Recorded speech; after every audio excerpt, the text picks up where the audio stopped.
Hello everybody, Roger says hey. Okay guys, so I have been learning about football, I have been learning about cricket, and now I have another one to go here. We are going to start learning, or I'm going to start learning about rugby.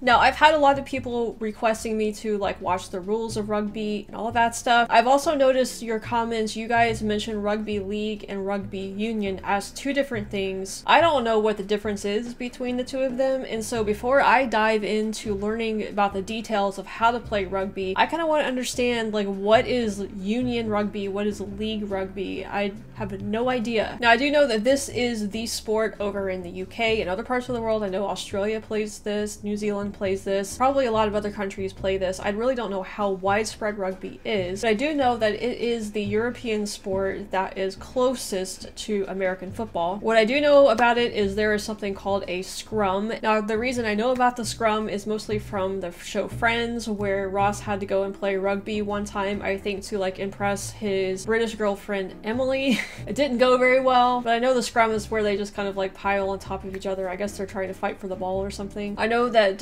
the action doesn't really stop. There's a lot of passing and running that goes on. It's not like American football where you just run a play and then you stop and you regroup, come up with the next play, run it, and so forth. I know that you have to touch the ball to the ground to get a try. I know that you guys also have what we would call goalposts. I don't know what you guys call them, where you kick the ball through them. So that's kind of similar to like a field goal or an extra point kick or something like that in American football. And yes, with all of these sports videos, I always compare them to American sports because it does help me kind of like wrap my head around certain concepts. Alright, so let's just go ahead and jump into this video. Hopefully it'll give me a little bit of context for rugby, maybe where it came from. Obviously tell me what the difference is between Rugby Union and Rugby League. I think it's just like a British thing maybe, or does it extend into like Australia and New Zealand as well? Or like the Commonwealth? Alright, so I'm gonna learn about rugby. And it explains the differences between Rugby Union and Rugby League and a whole lot more. But first, a history lesson. Back in 1823, at a local football match in the town of Rugby, an English schoolboy named William Webb Ellis supposedly picked up the ball and ran with it. Pretty soon this became a popular game, and in 1871 led to the creation of the governing body known as the RFU. Okay, I already have to stop, guys. Sorry. He goes so fast in these. So 1823 English equals football. American equals soccer. We're already calling it well, you guys would call football two different things here. Players wearing top hats. Is that a real thing? They wore top hats? Okay, and this guy looks like he's in long johns, like his underwear playing back here. In the town of Rugby. Okay, in the town of Rugby. That is the county of Warwickshire, right? So there's a town called Rugby there. Interesting. An English schoolboy named William Webb Ellis supposedly picked up the ball and ran with it. Pretty soon this became a popular game, and in 1871 led to the creation of the governing body known as the RFU, the Rugby Football Union, of which still exists today. That's nice and all, but why are there two different kinds? Back then, there were two different kinds of players. Firstly, there were the amateurs. These were public schoolboys or people rich enough to play the game for free and who didn't need to be paid. Secondly, there were the professionals. These are the people who were so poor that they needed to be paid to play a child's game because they couldn't afford time off work.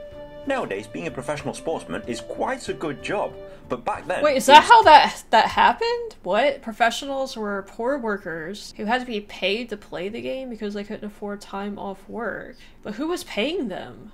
I don't understand. Who would be interested in paying poor workers to play versus these guys, the amateurs, public schoolboys, rich people, mainly Southern, didn't need to be paid? Are they saying that the poor people were better and became the professionals at the sport than these people on this list right here? These are the people who were so poor that they needed to be paid to play a child's game because they couldn't afford time off work.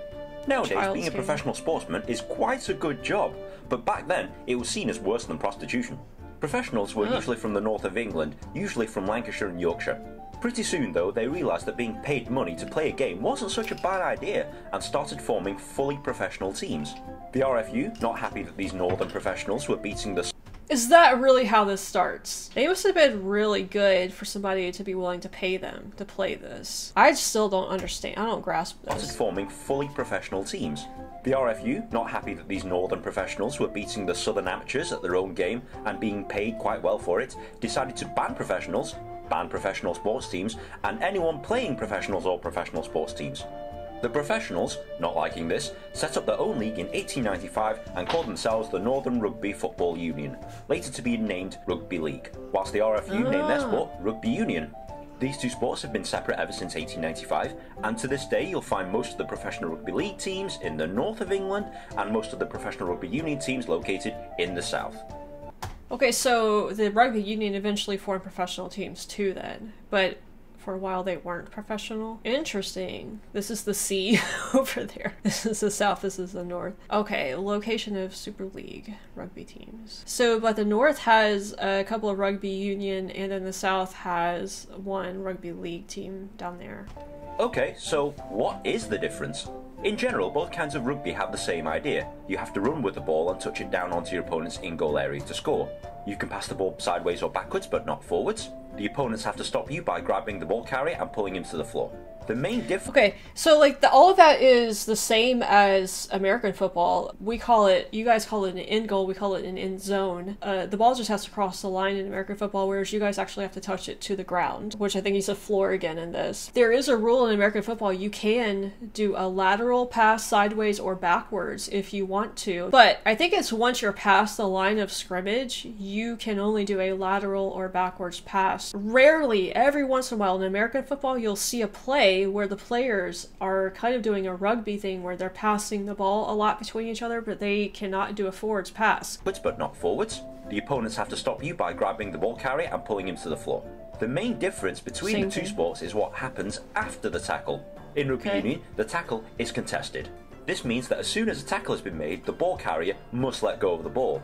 This also means in theory that either player on either team can pick it up and run with it. This is known as the ruck, and it looks like a giant mess of bodies pushing each other and lying around on the floor a bit, and it is, sort of. In rugby league, however, the tackle is uncontested. After the ball carrier is tackled, the opponent must let go of him, and his team must retreat 10 metres. They must allow the ball carrier to kick the ball back to a teammate, and then they try and run forwards with the ball again. The team with the ball is allowed up to 6 tackles to score before the referee gives the ball to the other team so that they can have their 6 tackles. This might seem like a minor rule change, but this has resulted in 2 almost completely different sports. Other different... Okay, so the equivalent to that in American football would be you have 4 downs to make 10 yards. And if you do not make 10 yards and 4 downs, the ball gets turned over to the other team. So it's a different way of doing it, but okay. A minor rule change, but this has resulted in 2 almost completely different sports. Other differences include 15 men play in a rugby union team as opposed to 13 men in a rugby league team. 5 points for a try in union, 4 points for a try in league, 3 points for a penalty kick in union, 2 points in league, 3 points for a drop goal in union. So a penalty kick, you get 3 points for that. In American football, you get 3 points for a field goal. But it's not a penalty kick, so it's not the same. See, penalty kick, that is relating more to soccer / football with a penalty kick. There's not really a penalty kick in American football. For a try in league, 3 points for a penalty kick in union, 2 points in league, 3 points for a drop goal in union, but only 1 point in league. Drop goal would be a field goal, I guess. There are many other rules that differ between the 2 codes of rugby, but those are the main ones you need to know about. American football fans who watch rugby league for the first time generally understand it very quickly, as these 2 sports are very similar. The same cannot be said about rugby union, which will forever confuse our American friends for years to come. So why did rugby league change the rules? If you remember the professionals of 1895, they needed to be paid. To make more money from spectators, they had to change the rules of the game to make it more exciting for spectators to watch. This includes reducing the scoring, reducing the number of men, and including an even amount of possession by limiting the tackles per team. This is why some people say that rugby league is more exciting to watch. Union fans would argue that they dumbed down the rules because their tiny little northern monkey brains couldn't understand rugby union, but this is certainly not the case. Union fans refer to rugby league players as idiots, whereas league fans think of union players as fat public schoolboys who can't take a hit. So what's more popular? Rugby union is the more popular sport, as it's been around for longer. It's also the de facto code of rugby that you'll probably learn in school.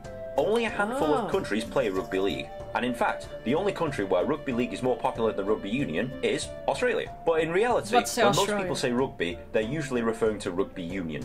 So which is better? To answer that question, let's use an analogy of chess and checkers. Checkers, like rugby league, is a very simple game to understand. Every piece is the same, and they all have an equal role. It's a fast game, and you really don't need to be a genius to understand what's going on. Chess, like Rugby Union, is an infinitely more complicated game to understand. Some pieces are different than others and perform different roles. It's a much slower game, and it's all about strategy and tactics. You have to be more tactically aware to play Rugby Union, but you have to be fitter to play Rugby League, as your job mainly consists of running with a ball and being smashed in the face for 80 minutes. So the question is, which do you prefer? Chess or checkers? Rugby League or Rugby Union? The only way you'll truly know is to watch or play both kinds of games and deciding for yourself. Okay, well, I am actually really glad I watched this video first before I tried to watch one of the other ones on like just the rules of rugby, because I wouldn't have known what I was watching. I had no idea that Rugby League and Rugby Union had different rules to them. I thought that they were just kind of like different, you know, leagues maybe. I didn't know that there was that much of a difference. So yeah, totally glad that I watched this so that when I do watch the rules of rugby, it's probably going to be about the rules of Rugby Union, right? That last little bit about like checkers versus chess. A lot of people compare American football to a chess game because it's very tactic oriented. That's why plays are drawn up. Like football teams will have hundreds of plays, both defense and offense plays, and the players will line up based on where the play puts them. And it is very much like a chess match. And there's a lot of starting and stopping in it, but that's because with every stop, the team regroups and comes up with a new play and strategy for where they are on the field, what down they're on, how much time is on the clock. There are a lot of factors to take in to determine what type of play you're going to run next. So you really have to kind of like understand that to understand American football. So it is probably a lot like Rugby Union in that way. But that does actually surprise me that Rugby Union is more popular, which I guess it makes sense if it's been around longer, but I would have expected Rugby League to be the more popular sport. It's a little bit simpler to understand, it's a little bit faster paced. Sounds like it would probably appeal to the masses a little bit more, so yeah, I'm really kind of surprised that Rugby Union is the more popular. But yeah, I can definitely see how Americans would probably understand rugby a lot faster than maybe cricket, just because it does relate so much to American football. Yeah, so next up we'll be watching like the rules, I guess, of rugby, and I think it'll be Rugby Union, so we'll get a little bit more into it. But this video did kind of like intro me a little bit into the rules, so that was good. I think the other sport I've been asked to watch is like Australian rules football, and I've had some people ask me to watch like motorsports like F1 and stuff too, which I've never really watched before. So yeah, a lot of fun sports content coming up. More rugby, more cricket, more football. We'll get into some AFL and maybe some motorsport stuff as well. So anyway, comment below any good videos for me to watch. Appreciate it as always. If you want to answer any of my questions below as well, that would be great. Also a quick reminder to like and subscribe if you enjoyed this video, and if you enjoy my videos in general. And the links to all of my social media and Patreon, Discord are in the description of this video and my pinned comment if you're interested in that stuff. Roger here, and I thank you guys for watching as always, and we will see you next time.